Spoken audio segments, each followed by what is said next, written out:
is that dangerous? I mean, does everybody feel like, you know, we can't just have them do nothing? Yeah, I But- mean, generally that's the why they should come early or stay later. Most youth groups that are successful have the kids, you tell them to come a half hour early, and then, you know, so you would even say, well, the problem with the Wednesday night right now is that we want to encourage families to go to holy hour up until 7, so we currently don't have that time where they can just socialize. But when we move to Sunday mornings, like I said, if they come before or stay after, but we normally don't have that built into the night. There's just Right. not. Well, as you get into the break, though, I mean, it depends on if you want them to just talk or if you want them to be talking about something in particular. You know, if you want to give them food for thought and then, you know, invite them to talk, and that's where breaking up into large groups really helps. So, are you talking about just gathering and just hey, what'd you do last weekend? Sort of. Well, yeah, just like, you know, even if it's just like 10 minutes, I was just trying to think of Right. something that would bring them together and be like, hey, let's go early so we can do da-da-da. But I Yeah. see what you mean about you don't want to have people miss holy hour for that, I get it. But Yeah, you also don't the want people to stay till reality is 9:30 or 10 when they have most of school the them next day aren't either, though. Right. So that makes it, Yeah. I just wondered.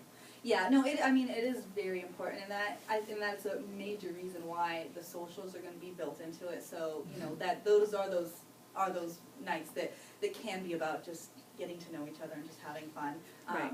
But there's just not in the time frame that, you know, you have for these, because these basically these youth nights are scheduled to be for an hour and a half. Right, well, I mean, it's So, pretty tight. You can yeah, tell. as of right now, we already have to shave off half hour somewhere. Right. So even that, it would be great if Well, they could come early. Yeah, I mean, we could just start getting in the habit of shaving off that half hour this Mhm. semester to give that, because, you know, have almost the first 15 or 20 minutes be Right.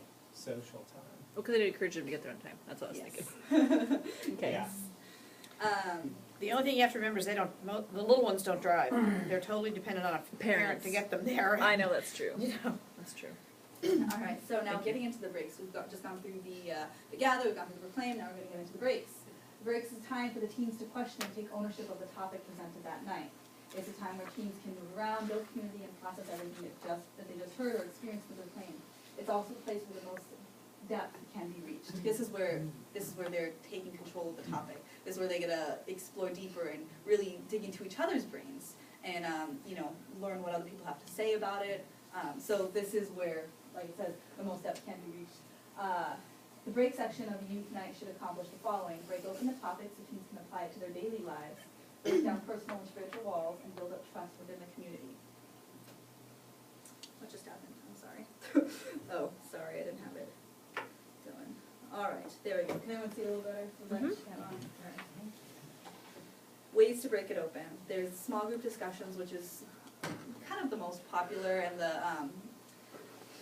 you know, it's almost the easiest way to really get the teens talking about it. A lot of teens, we're going to talk more about small groups later, but a lot of teens just don't feel as comfortable in a large group setting to just be like, oh yeah, I'm really, you know, I really struggle with this in my life, you know. They don't want to talk about that to everybody, but Right. a smaller group, they might be a little more willing to share just that little bit of information rather we're than not. everybody stay Yeah. muted. Well, I think that should be okay too, right? But where things might not be as personal, that's where the large group can really come in and really be effective, because you can encourage great dialogue within, especially the older teens. They're great at it. You know, they can really talk and ask some great questions. So that a large group kind of almost like rap session is a really great way to do things like, you know, maybe bring up a couple questions, go around the room, see what they say, as long as it's not too personal, you know, go around the room and just see what their opinion is, and you know, maybe how they see this happening in their school, not with them personally, but at their school or their community. That's where the large group can really come in and be great. Mm-hmm. There's partner sharing, questionnaires, journaling, and silent reflections, always really good. They can process everything they just learned to proclaim, really apply it to themselves, especially if it's really personal and they don't want to share with a small group. That's But sometimes it's better to just get it out on paper and write it out. Guided meditations, if it's something a little more light, they can do a skit or reenact it. Commercials are fun. Oh, commercials are so much fun, especially if you can record each one and then play them to the larger group later, have them break into small groups, do commercials for something. forgot what we were doing, but it was, we were selling like it was kind of like a diet drink, but it was the Bible, right? And so we were like, oh, you need this, and we had this one kid, and he was just so like excited about it. He just seemed like a total, like just like the person you'd see on Saturday morning selling their product, and he was all about it. Read the Bible. It was just so funny. It really gets the kids going, and they can be real funny. So there's scripture verses they can really reflect upon, and many, many more. And like I said, it's going to be really written out. It's going to be very obvious. Starting point is going to be in that outline, but if that doesn't seem to work, switch it out with something else. The send. At the heart of catechesis is a person, and the goal of catechesis is to put young people in a relationship with that person, Jesus Christ. Prayer is the foundation of developing a relationship with Jesus, so prayer must also be the foundation of our youth nights. The send is a time where teens can take the topic and discussions of the night to prayer, as well as be challenged to live for Christ in the coming week. This is the challenge part. This is kind of this is what you're sending them out to do, right? Like homework, sort of. Yes. Yeah. Not necessarily like homework, but it's that food for thought that you're giving them. It's that's something you want them to be chewing on all week, Take home message. Well, Yeah. yes, exactly. It is exactly the take home message. Very good. And there's lots of ways that you can. There's lots of things often involved in the send. Sometimes it's as simple as a prayer. Other times it's it's maybe more personal prayer, but it's just really having them starting doing that munching on something. So you can do the Divine Mercy Chaplet, you can do the Rosary, Liturgy of the Hours, Lectio Divina is always really great with the kids. There's silence. Sometimes if there's been a lot, it's been a really deep night, sometimes silence is a really just great way to, maybe have some candles lit, bring the lights down a little bit and just have them sit and think about it, start digesting it. There's offertory intercession, adoration, prayer cards.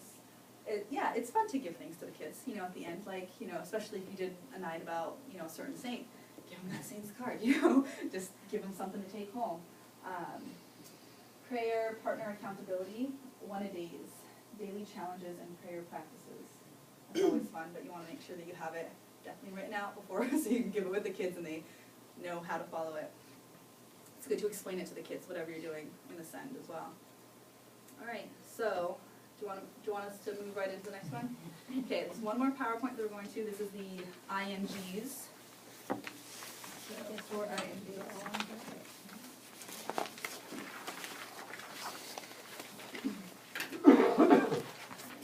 This is the brainstorming, planning, and executing section.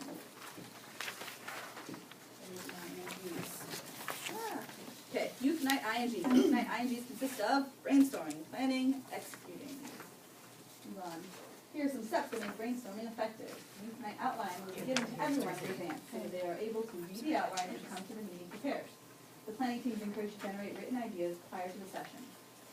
So, everyone's going to get that outline. Everyone's got it. It's right there on the website. You can go into the volunteer resources page. You can download it. You can see, all right, this is what we're going to be doing. This is what we're going to talk about. But, you can already, when you're reading it before you even get to the planning meeting, you can already be like, I don't really like this part. Or, oh, this is great. We need to do this. Or, whatever other kind of ideas you're getting, jot them down, write them, and then bring it with you when you come. So then it's not like, oh, I read this at home and I was thinking about a great idea. Just don't remember what it is right now. Write it down when you have it, think about it, and then bring it to the meeting so you're prepared to talk about it.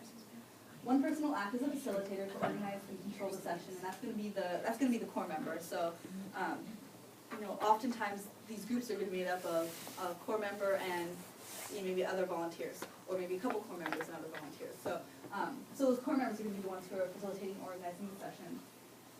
One person will act as secretary using flip chart, newsprint, laptop, or pen and paper. That works too. Don't have to go as elaborate as the flip chart and write it down, but if it's going to be a big night, maybe you do want a flip chart to really get everything down. These 6 rules will keep the ideas flowing in your brainstorming session. Set a time limit. Give the group 5 to 10 minutes to brainstorm. This will keep the core focused on the task. And in this case, for brainstorming, you do want quantity versus quality. Oftentimes you hear, oh no, quality over quantity. No, you want quantity. Just spit out the ideas. They could be terrible. Just spit them out. Who cares? We'll talk about it later. It's not a matter of don't judge it right then. Brainstorming is not the time to be judging ideas. Brainstorming is the time to be spitting them out and getting them on paper, and then maybe going from there and seeing what works. Because your idea might not be that grand on its own, but with someone else's idea, like, oh yeah, but if we do the two of them together and blah blah blah, then it could be great. So it's just spit it out. Don't worry if it sounds lame, just spit it out. Encourage active listening. Oftentimes, brainstorming sessions can prompt side conversations. By encouraging active listening, you can keep to one conversation that will build off one another. Yeah, don't just negate what someone else is saying. I missed the last one, I'm sorry. Okay. Defer judgment. Then this is not the time to judge. This is not the time to be like, no, that idea is not very good. You'll hear a lot of impractical, ridiculous ideas, so make sure the core agrees that the session will be void of judgment. Go for speed. The faster the group generates ideas, the less likely they will squelch an idea or be judgmental. So just spit it out. Like I said, summarize. As the brainstorm session comes to a close, summarize the ideas. Get core consensus for the ideas you want to follow. Through on in the planning stage. So summarize. Okay, which ones did we? That's when you're just kind of bringing it all, like making it more concise, and you're saying, okay, you're not necessarily judging it at this time, but you're just going from A to B. All right, what are we going to take forward? What are we moving forward with? Planning. When planning your night, you'll need to assign team members to following tasks. Environment. And in advance and get the supplies needed the week before the youth night. It will create a much calmer setup. I put that much in there. Much calmer setup. Nothing you want least than to be frantically trying to set something up the morning of, especially if you're planning on 8:15 mass and you're there at like 7 o'clock trying to build. Oh, it's not gonna work. So do it as far in advance as you can. Teachings. This is what I talked about earlier. Turn an outline of the youth night to Josh, allowing time to give feedback and make any necessary changes. If necessary, have less experienced presenters rehearse the teaching in advance so Josh can provide hints to keep the teams engaged. How much is time? A week? 2 Sorry? weeks? How much time does Josh need? I would say, Josh, how much time do you need? I think a week is Yeah. usually enough time to. But I mean, like at my last parish, there'd be some people who do it like a month in advance. Like your crazy planners. Got it. So, Whatever works, but definitely a week. Not like the day before. Oh, okay. he doesn't want to be going over But, Saturday. No, I understand. Sometimes, like circumstances that